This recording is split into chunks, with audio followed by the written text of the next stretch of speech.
বিকাল 5টা ছুঁই ছুঁই তাকবীর এতক্ষণে বাড়িতে এলো। ইম্পর্টেন্ট মিটিং ছিল বিধায় মায়ের কথা রাখতে পারে নাই।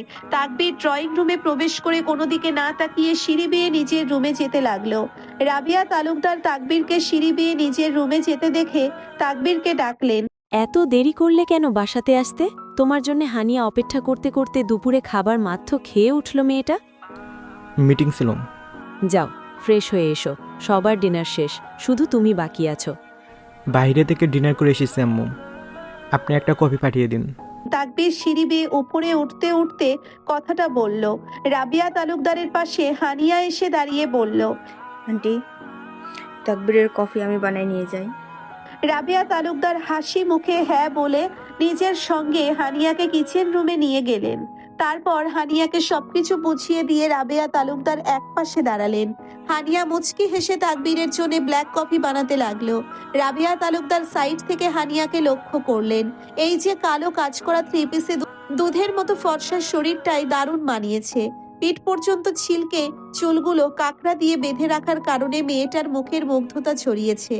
রাবিয়া তালুকদার হানিয়াকে তাকবীরের পাশে কল্পনা করলেন। দারুণ জুটি হবে ভেবে একা একা মুচকি হাসলেন ভদ্র মহিলা।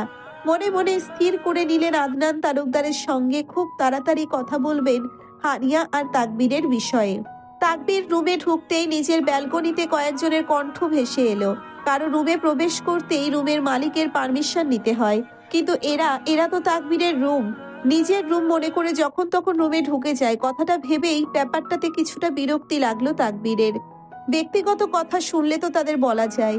তাকবীর কোট খুলে বিছানার একপাশে রেখে দিয়ে পায়ের কেস মোজা খুলে রেখে আলমারি থেকে ব্ল্যাক টি শার্ট আর হোয়াইট ট্রাউজার নিয়ে শরীরের এক হাত দিয়ে শার্টের বোতাম খুলতে খুলতে ওয়াশরুমে ঢুকলো।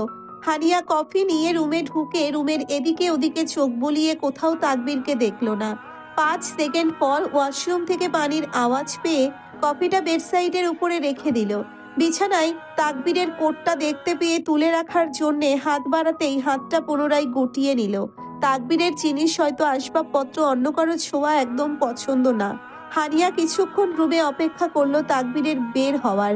হানিয়া ব্যালকনির দিকে তাকাতেই খট করে ওয়াশরুমের দরজা খোলার শব্দে সেদিকে তাকালো। তাকবীর ব্ল্যাক টি শার্টের সঙ্গে হোয়াইট ট্রাউজার পরে ঘাড়ে তোয়ালে ঝুলিয়ে এক হাত দিয়ে মাথার ছোট্ট ছোট্ট সিল্কি চুলগুলো মুছতে মুছতে বের হইল। বের হয়ে হানিয়াকে সামনে দাঁড়িয়ে থাকতে দেখে তাকবীর আলমারির দিকে এগিয়ে গেল। কেমন আছো তাকবীর? তাকবীর গম্ভীর গলায়, আলহামদুলিল্লাহ। আমি কেমন আছি জিজ্ঞাসা করবে না? তাকবীর আলমারির এক পাশ থেকে মার্সিডিজ ক্যাব বের করে বেডসাইডে রেখে দিতে দিতে গম্ভীর গলায় বলল, তুমি ব্যালকনিতে গিয়ে ওদের সঙ্গে বসতে পারো, আমার আনইজি লাগছে। তোমার কফি। তাকবীর হানিয়ার দিকে গম্ভীর চোখে তাকাতেই হানিয়া কফিটা বেডসাইডে পুনরায় রেখে দিয়ে আর কথা বাড়ালো না। তাকবীরকে এক নজর দেখে নিয়ে ব্যালকনিতে চলে গেল। তাকবীর আয়নার সামনে এসে মাথার ভেজা চুলগুলো হেয়ার ড্রায়ার দিয়ে শুকিয়ে নিল। তারপর বেডসাইড থেকে মার্সিডিজ ক্যাপটা সুন্দর করে মাথায় দিয়ে এক হাতে কফি তুলে নিয়ে অন্য হাত দিয়ে বিছানার উপর থেকে কোটটা হাতে নিয়ে দড়িতে বিছিয়ে দেওয়ার উদ্দেশ্যে চলল ব্যালকনিতে। বিকাল 5টা 43 তাকবীর ব্যালকনিতে গিয়ে ব্যালকনির দড়িতে কোটটা বিছিয়ে দিয়ে কফি হাতে নিয়ে এক সাইডে এসে দাঁড়ালো। ব্যালকনির মাঝখানে সোফাতে বসে আড্ডা দিচ্ছে আশিক, হাবিব, আনাস, আদিল, হানিয়া। আদিল আনাসের সঙ্গে দুপুরে এসেছে। আশিক, হাবিব মাঝে মধ্যে তালুকদার বাড়িতে ঘুরতে এলেও হানিয়ার আজকে আসা নিয়ে হবেই তো হাতে গোনা 3-4 বার। আশিক তাকবীরকে নিজেদের থেকে একা দূরে দাঁড়াতে দেখে মুখ বেঁকে বিড়বিড় করে বলল, এর সঙ্গে কথা বলাই বেকার। তারপর সবাইকে এক নজর দেখে নিয়ে হানিয়ার দিকে তাকালো। মেয়েটা বারবার আর চোখে তাকবীরের দিকে তাকাচ্ছে আর সবার কথাই শুধু হুম হ্যাঁ করছে। আশিক হানিয়ার মনোযোগ পেতে গলা পরিষ্কার করে নিয়ে বলে উঠল, আচ্ছা হানিয়া, তোমার কোনো ফ্রেন্ড নেই? আশিকের কথায় 4 জোড়া চোখ আশিককে পর্যবেক্ষণ করতে লাগলো। হানিয়া আশিকের কথায় মাথা নাড়িয়ে ছোট্ট করে হুম বুঝিয়ে জানতে চাইলো, হ্যাঁ রয়েছে, কিন্তু কেন? তারা তো সিঙ্গেল, তাই না? না, তাদের বিএফ আছে। ও আচ্ছা আচ্ছা, শোনো, যদি কখনো তোমার বান্ধবীদের ব্রেকআপ হওয়ার পরে প্রেম করার জন্য ছেলে খুঁজে না পায়, তাহলে আমার নাম্বারটা দিয়ে তাদের উপকার কইরো, কেমন? হ্যাঁ, কথাটা বলা মাত্র সবার মুখ স্বাভাবিক দেখা গেল। এটা নতুন না, আশিক এমনই। সারাদিন এই মেয়ে ওই মেয়ের সঙ্গে কথা বলবে, তার জীবনে মেয়ের অভাব নেই। সকালে একটা ব্রেকআপ হবে, বিকালে আর একটার সঙ্গে ডেটে যাবে। কেউ তার জিনের পার্মানেন্ট ভাবে থেকে যায় না, এবং আশিকও তাদের রাখে না। আশিকের বাবা একজন বড় বিজনেসম্যান হওয়ার ছেলের কোনো অবদান অসম্পূর্ণ রাখে না। আশিক পড়াশোনা শেষ করে 2-3 বছর হবে বাবার টাকা দিয়ে ভ্রমণ করে বেড়াচ্ছে। জবের কথা বললে তার একটা কথা, বাবার টাকা থাকতে আমাকে কেন জব করতে হবে? আশিকের কথায় আনাস আশিককে ধমকে বলে উঠল, ন্যাকামি বন্ধ কর। কি সারাক্ষণ শুধু এই মেয়ে ওই মেয়ে করিস? তোর এসব ন্যাকামি সহ্য হয় না আমার। আনাসের কথায় আশিক মুখ ভেঙে বলে উঠল, শোন আনাস, একদম ফাউল বকতে যাবি না। আমি কোনো মেয়ে না যে মেয়েদের মতো ন্যাকামি করব। তুই ন্যাকামি করছিস না? একদম না।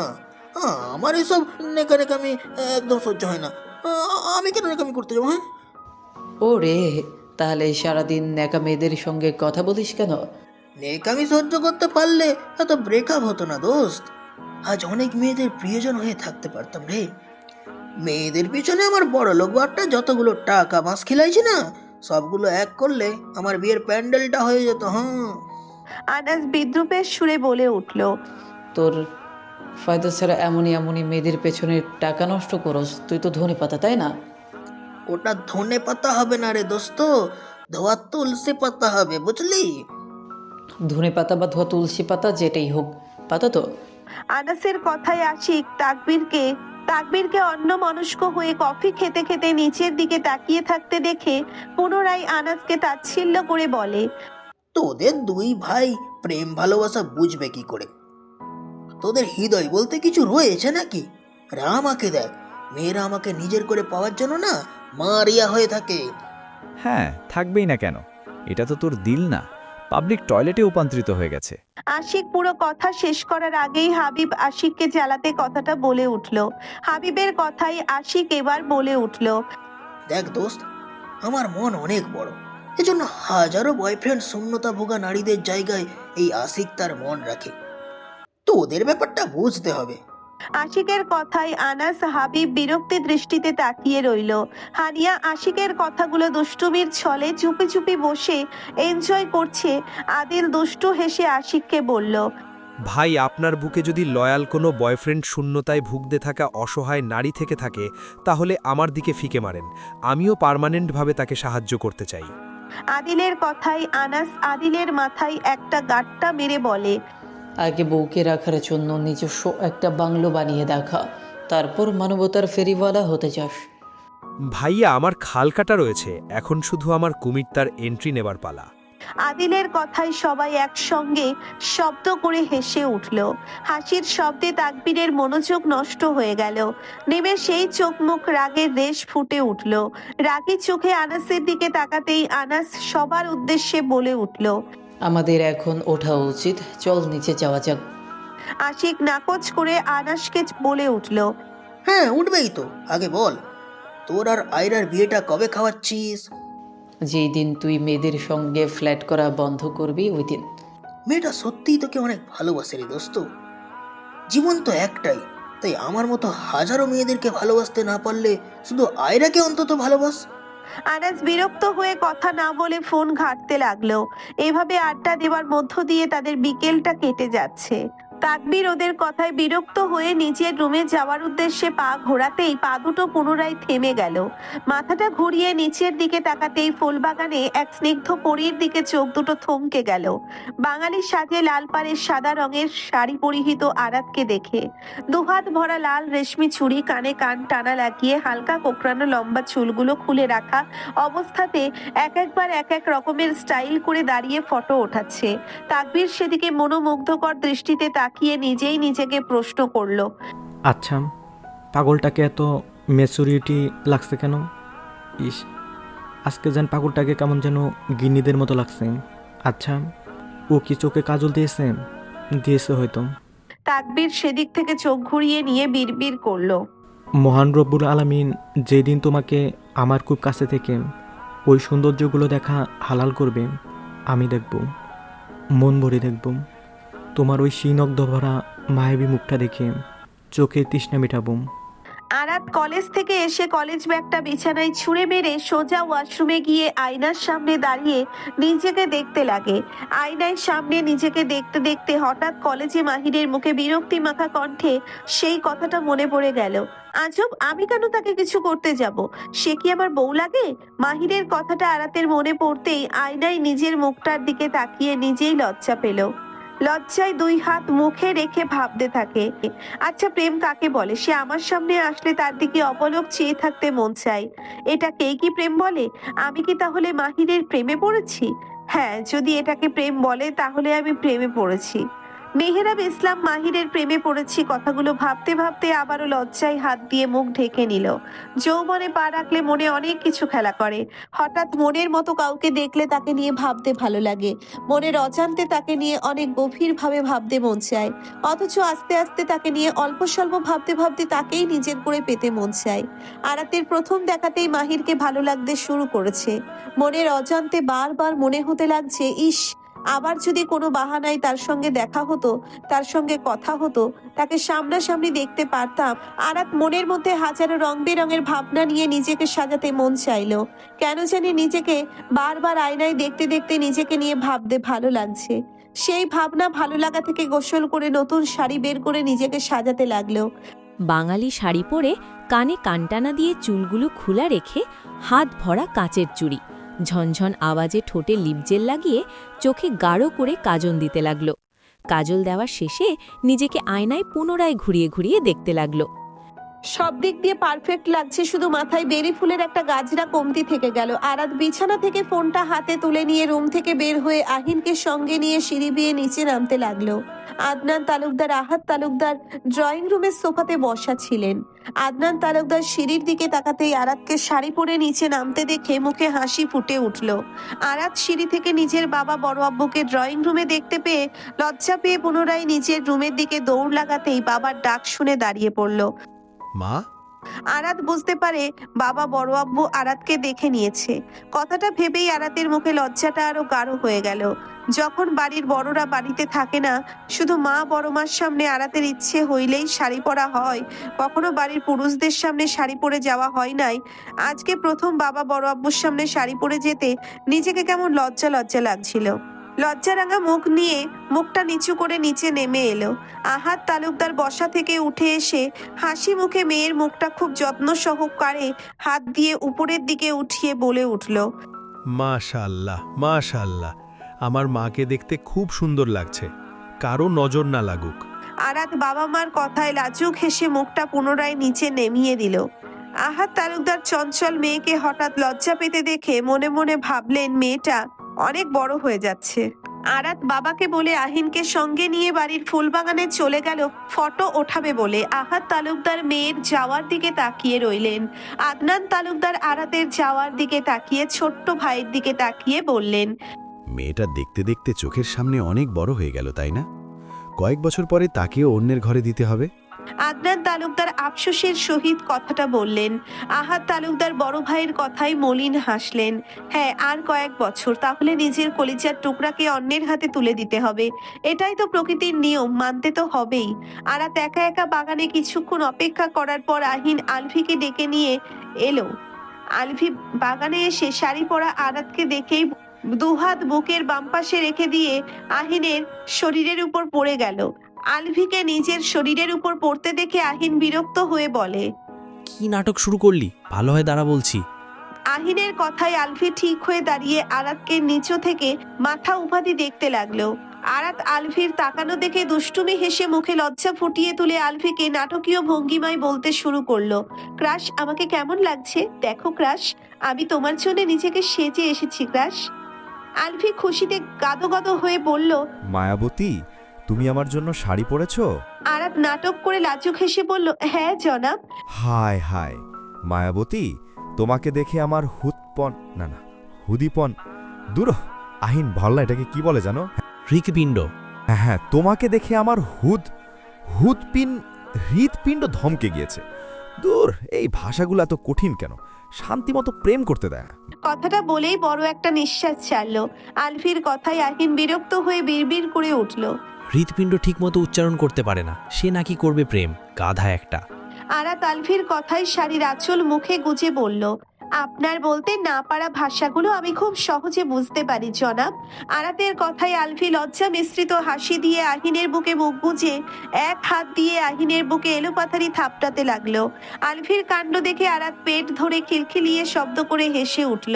আহিন থাপ্পড় খেয়ে বুকে ব্যথায় মুখ চোখ কুঁচকে আরাতের দিকে তাকাতেই বোনের মুখের হাসি দেখে নিজের বুকের ব্যথা ভুলে গিয়ে নিজেও হেসে উঠল।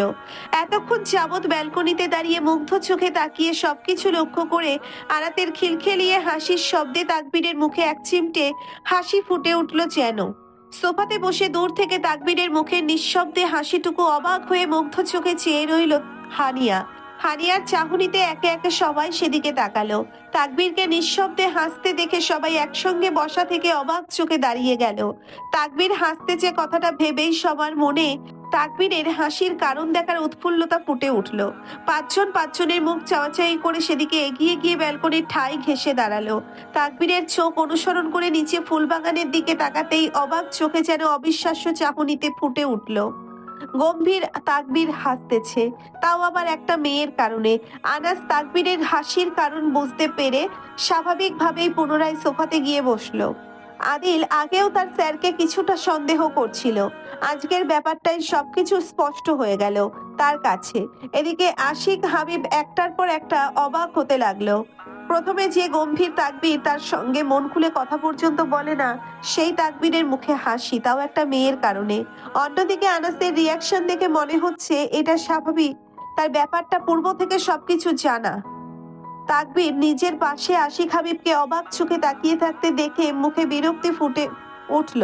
তাকবীর বিরক্ত হয়ে গম্ভীর মুখে বলল, what happen? You have change bro. What the hell you are talking about? তোমার মুখে কিছুক্ষণ আগে হাসি ছিল, অ্যান্ড সেই হাসির কারণ একটা মেয়ে ছিল। You have change bro. Nonsense. Takbir কথাটা বলেই ব্যালকনি থেকে নিচে নেমে এসে নিজের গাড়িটা পার্কিং থেকে বের করে নিয়ে শো শো করে চলে গেল গাড়িটা। তাকবীরের গাড়ি যাওয়াতে আরাতের ফটো তোলার কিছুটা ব্যাঘাত ঘটলো।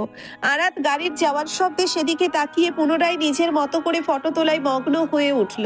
হানিয়া ব্যালকনি থেকে তাকবীরের চলে যাওয়ার দিকে তাকিয়ে আরাতের দিকে তাকালো। আরাতকে আজ কেন যেন হানিয়ার কাছে অসহ্য লাগছে। তাকবীর কেন ওই মেয়েটাকে মুগ্ধ চোখে দেখবে, আর কেনই বা মেয়েটার হাসির শব্দে তাকবীরের ঠোঁটের কোণে হাসি ফুটে উঠবে। হানিয়া আরাতের দিকে তাকিয়ে আনমোড়া হয়ে ভাবনায় ডুবেছিল। হাবিব বোনের মনের অবস্থা বুঝতে পেরে বোনের ঘাড়ে হাত রাখতেই হানিয়া ভাইয়ের ছোঁয়া পেয়ে পিছনে তাকিয়ে মলিন হাসলো। হাবিব বোনের মুখের দিকে তাকিয়ে মনে মনে স্থির করে তাকবীরের সঙ্গে কথা বলবে। হানিয়া প্রায় 3 বছরের বেশি হবে তাকবীরকে পছন্দ করে। তাও তাকবীর যখন প্রথম অফিসে জয়েন করে, একদিন হাবিব সব ফ্রেন্ডদের নিজের বাসায় ইনভাইট করে। সেই সূত্র থেকে সবার মতো তাকবীর হাবিবদের বাসায় যাওয়া। ওই দিন প্রথম হানিয়া তাকবীরকে দেখে। প্রথম দেখায় তাকবীরকে ভালো লেগে যায়। হানিয়া তাকবীরকে পছন্দ করে, সেই পছন্দ থেকে এখন ভালোবাসার রূপ নিয়েছে। হাবিব যখন বুঝতে পারলো তার বোন তাকবীরকে ভালোবাসে, হাবিব ওর পরিবারকে বিষয়টা জানিয়েছে। হাবিবের পরিবার বলতে হাবিব, আনিয়া আর ওদের আব্বু আম্মু 4 জনকে নিয়েই তাদের সুন্দর একটা পরিবার। মেয়ের পছন্দকে ওনারা মেনে নিয়েছে। হানিয়ার সঙ্গে তাকবীরের বিয়ের কথা নিয়ে তালুকদার বাড়ির সঙ্গে কথা বলতে চেয়েছিল, শুধু হাবিব তার মা বাবাকে বুঝিয়ে রাখছে। তাকবীরের কাছে সে নিজেই তার বোনের বিয়ের প্রস্তাব রাখবে, তাকে শুধু সময় দিতে হবে। হঠাৎ এভাবে বোনের বিয়ের আর্জি জানানোতে যদি তাদের বন্ধুত্বের মধ্যে ফাটল ধরে যায়, এই কথাটা ভেবেই হাবিব নিজের পরিবার বোনের কাছে সময় নিয়েছে। তাকবীরের কাছে চোখ বন্ধ করে বোনকে দিতে পারবে। হাবিবের জানা মতো তাকবীরের অন্য কোথাও পছন্দ নেই। ওর পরিবার যেখানে বিয়ে করাবে তাকবীর সেখানেই বিয়ে করবে, এই বিশ্বাসের উপর হাবিব আগে তালুকদার বাড়িতে বিয়ের প্রস্তাব রেখেছে। মূলত এই কারণে রাবিয়া তালুকদার আজকে হানিয়াকে ইনভাইট করেছে।